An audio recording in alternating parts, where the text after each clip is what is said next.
Hey, Randall, the Digital Landlord here. Thank you so much for watching this video. In this video, I'm actually going to go in and do something a little bit different, frequently asked questions just for digital real estate or rank and rent or pay per lead and everything under the umbrella of digital marketing. So instead of, because my channel is actually quite new, instead of answering questions that I frankly don't have, I'm just going to go into other videos that have similar topics and answer any questions that haven't been answered yet. So let's get right into it. Let's see here. All right, so let's type in rank and rent business. Just business. Let's see what we get here. So, okay, so this person asked, what do you do about changing all addresses when the new business takes over, and then changing them back when the time comes? So basically, you can use a real business address and suite number. If your tenant gets evicted, it won't matter. That's what I did basically. Later, I found a verification service, Google verification service, and was able to use that. And I've also paid friends to do it too. I think the concern here is, if you use the address of the lead buyer, right? And then all of a sudden you lose the lead buyer, it's like, well, what address do I use now? So when you build out an asset, just use an address that you control. I mean, you're already controlling the asset, might as well control the address as well. Now, in terms of SEO, you don't want to be switching addresses over and over and over. That's another reason not to use the business address of your client, of the lead buyer. So just use your own address. Ask a friend, ask a family member, pay a service like a Google Business Profile service, and use that address from there on out. All right, so this person is asking, how much do you need to get started in digital real estate, digital marketing, lead generation business, pay-per-lead, rank and rent, all those things under the same umbrella, right? I got started for $250. I mean, you're talking about a domain, which you can get from GoDaddy or Namecheap. You're talking about a website, you can use Weebly. These are all $20 to $30 a piece. And the phone service, you can use a phone service such as CallRail, and your links and things like that you can get done for 75 bucks on Bright Local, and for under $250 you can have your first asset out there and being ranked, and then it's just a matter of putting the tenant in, talking to the lead buyer, right? So yeah, $250 is my answer there. Okay, so then this person is asking, I was looking into rank and rent business model and read on the site that it's been around for over 15 years. That begs the question, is it oversaturated? Well, I mean, did Papa John's worry about Pizza Hut and Domino's? No, just be the best you can be. So let's go ahead and put that in there. Take the Tiger Woods approach. You are your only competition.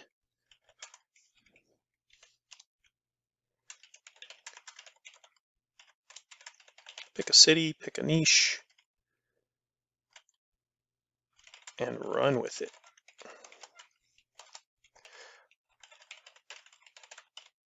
Okay. All right, here's another good question. This person is asking, well, how do we track the pay per lead? So you can use a lot of different services, and a lot of them do a lot of different things, but essentially you need a call service. So you can use a service like CallRail. Calls will be forwarded. Calls will be in a CRM, and you can forward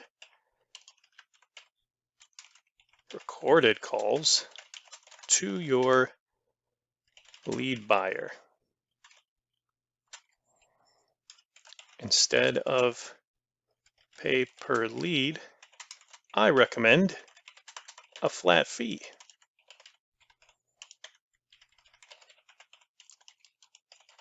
If I could spell.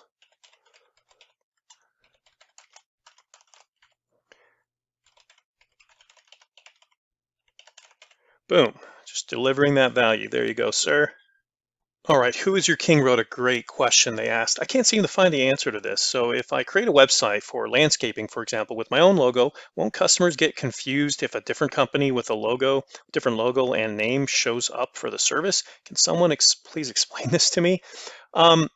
Yeah, so basically the technique right now is that you can use, say, like a DBA. You can create sort of a brand yourself, and you want to combine, say, the city and the brand or the city and the niche and kind of smash those all together. One example, like, you're talking about landscaping, you could have landscaping, let's say Miami, right? Or maybe like landscaper San Antonio. You can create a logo for that and place it up on the website. And then when you have a lead buyer, all you need to do is explain to that lead buyer, hey, you have an option to answer the phone with my DBA, which is landscaping San Antonio. How can I help you? Or they can just say their own name, and rather than confuse the customer, if the customer asks, they can simply say, yes, that's one of my websites. So that's probably the best way to go about that. One thing is that you can encourage your lead buyer to use that name when they answer the phone.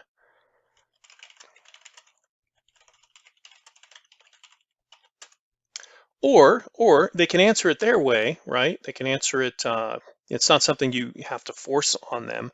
They can answer it their way, and you can actually add their logo to the website. So I think nowadays people understand generally that there are names that are taken with domains. So if somebody named their company San Antonio Landscaping, that might already be a company. So they might have had to purchase a separate domain or made a different logo, things like this. And it's honestly doesn't really come up that much. Just encourage your lead buyer to use that DBA name when they answer your calls. You could even have your phone number, the business line number, show up on their phone as the business number, not the customer's number. So it's a reminder to answer the phone that way.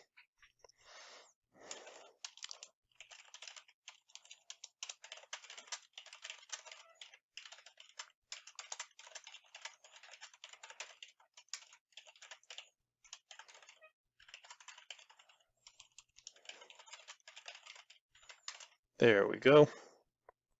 All right, what else do we got here? All right, so Alessandro has a great question. He says, let's say you find a niche and you want to rank for it and you start doing all the work and rank for that local keyword. And I'm going to even buy an exact domain to increase the chance of ranking. And what if you end when you pitch the keyword, nobody's interested? What are you going to do with that exact domain? For how many keywords ideally do you want to rank for? How many articles roughly will you publish? So he has a couple questions here, but let's address the first one. So the first one is, just a great question, by the way.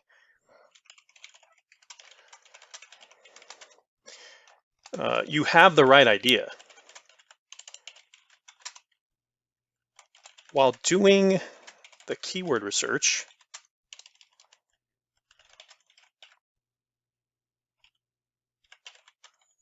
just be sure to pick a keyword domain name with a lot of search volume. That way, there is enough potential traffic to be converted into actual phone calls. Also, if the volume is too low, you can always add several keywords to the website to attract enough customers. The key is the main keyword.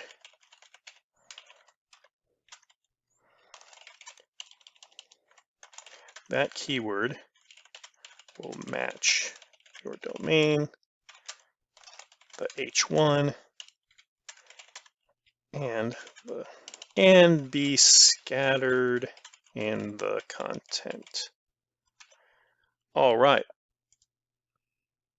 All right, so this one says, how do you manage and track leads, emails, and phone calls? How do you ensure the business is closing your leads to get paid? That's a great question. So basically, you can again use a phone service like CallRail. The number is yours, and it'll be on your website. The idea here is that you own everything. These are assets that you own and you control, and that website is yours, and that phone number that's on that website is yours, and you're simply forwarding that number to your tenant. So behind the scenes, you just forward all calls to your lead buyer or tenant in this case. Now, many of the service providers will offer to email calls for you at no extra cost. And if they don't, you can always use a webhook like Zapier or something like this. Now, in terms of getting paid, there's a process, Chris, where when you're doing your prospecting, you want to have a really good conversation with your lead buyer. I like to think of it like this, like you're interviewing them as much as they're interviewing you. So you want to find some key things about that lead buyer. So here's some quick nuggets. You want to make sure that lead buyer's been in business for many years, say 2, 5, 10, 15 years. You want to make sure that that lead buyer is making a certain amount of cash flow. After all, if they're only making a few grand a month, they're not going to be able to afford your service. So uh, when you say, hey, how can I make sure I'm getting paid? You got to make sure they've been in business a while. Also, just make sure that you set up an automatic payment of some type. Take their credit card information, send over an authorization, get their credit or debit card, set it up on Stripe. Automatic payment. There's different ways to set up payment methods. You can do pay per lead, you can do flat fee, and then you have two types within that. You have retroactive billing and proactive billing. The way I set it up is proactive. So I actually bill my client up front, say $300 a week, because that's the easiest way to make sure that I'm protecting my business. I'm giving a lot of value up front, so they're going to have to. There's some give and take there. They're going to have to put their money where their mouth is. So little to no upfront costs. I mean, it's a great business model. Let's see what else we got here. All right, so Wired Boy has a really good question, and what he's concerned about here. I can't speak for him, but it sounds like he's just concerned with putting out content. So when you're building out websites, guys, you're going to have to build out 5, sometimes 7, 10-page websites, and that's going to take a long time. And it's like, well, what do I say? What do I write? How do I write content, ad copy that's going to be persuasive and get this visitor to my site to call me and therefore call the business owner? Well, there are tools out there, AI-generated tools such as Jarvis. Jarvis AI is a tool you can use, and it will actually write content for you. Now, I've actually used Jarvis, Wired Boy, and it's a great tool. However, it takes quite a bit of tweaking. And what I mean by that is you can write a paragraph, you can have it write a paragraph based on some inputs, such as, let's say, how to create beautiful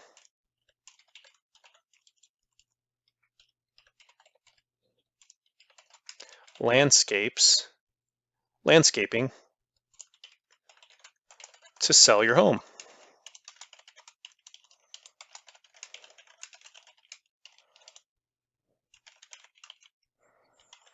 And right in front of your eyes, it will write out this content.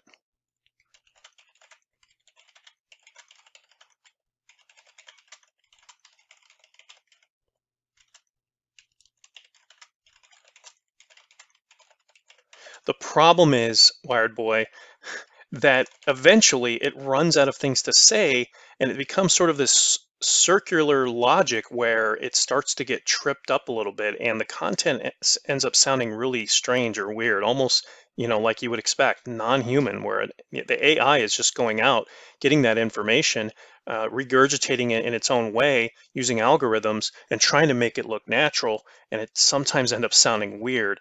So instead, what you have to do is you have to sort of continue to put new options, new paragraphs, like change the next paragraph to this, how to keep pests out of your garden, and then the next paragraph, and the next one. So it's actually not as hands-off. It's not as if you put in one word, one sentence, and a couple of keywords, and it's going to write a whole page. It just doesn't work like that. So let's see here. The trouble is you must keep changing topics and keywords in order for it to sound natural. If you don't, it will end up repeating lines, and it's just flat out sounding weird.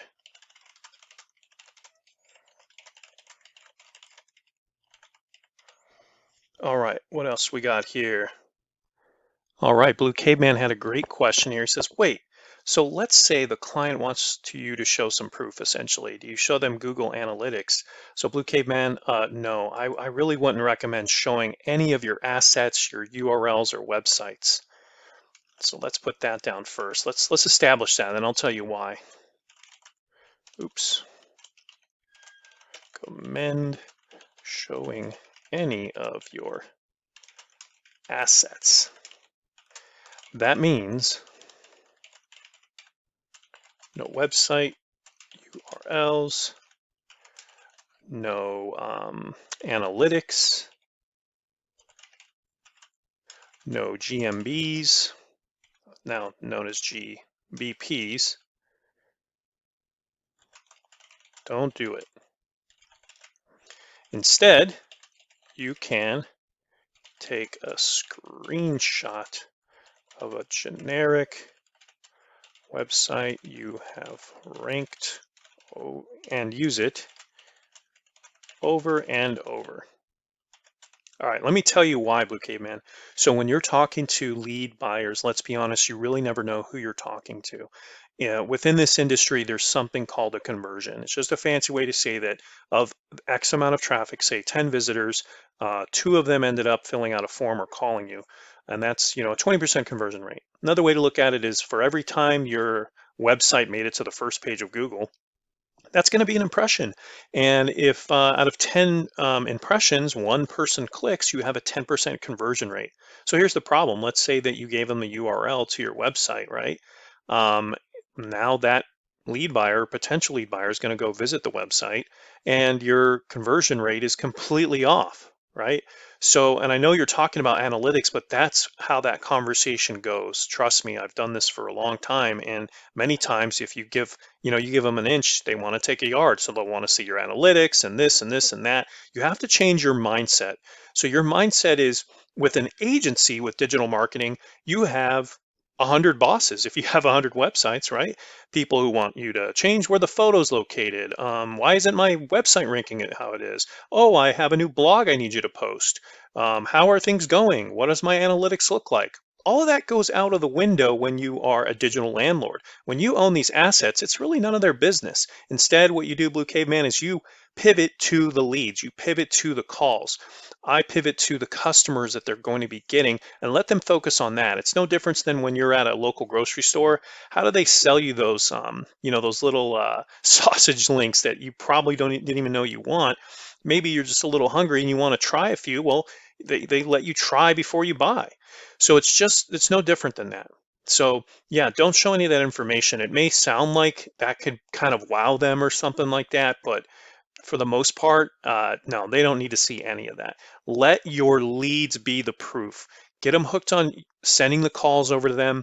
Once they have those calls and they, perhaps they've even closed a few, by the time you call them back, you're going to be able to close them because you're going to take away that silver platter. You're going to say, oh, you don't want these? That's okay. I'm going to call ABC Landscaping. Have a good day.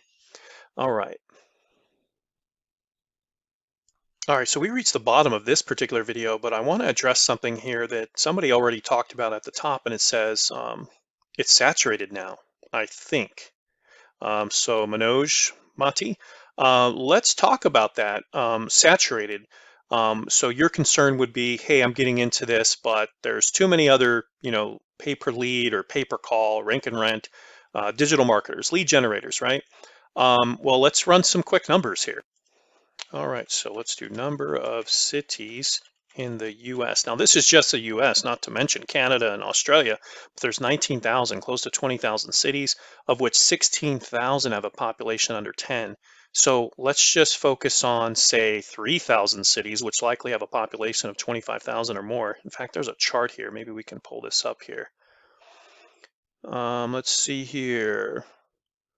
There we go. So 741, 466, 225. Okay.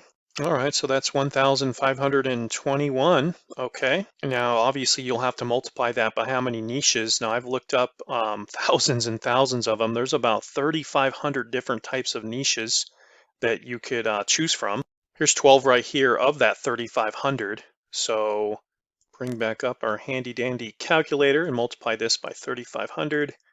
Not to mention within that's 5,323,500 opportunities, and that's assuming one lead buyer in each niche. You think you can't get a piece of that pie?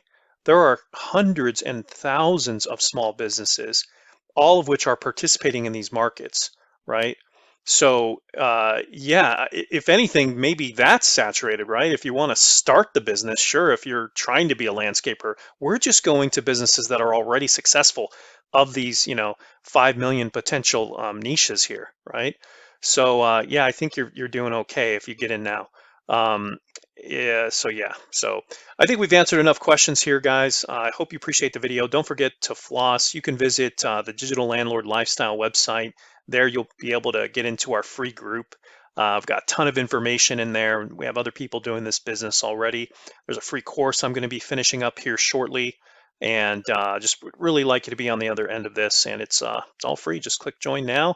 Fill out the form. All I ask is that you follow me on social media and you'll get in. I don't know how long I'll be doing this, but it is free for the time being, and I'll see you on the inside. Thanks so much. Yeah. Yeah.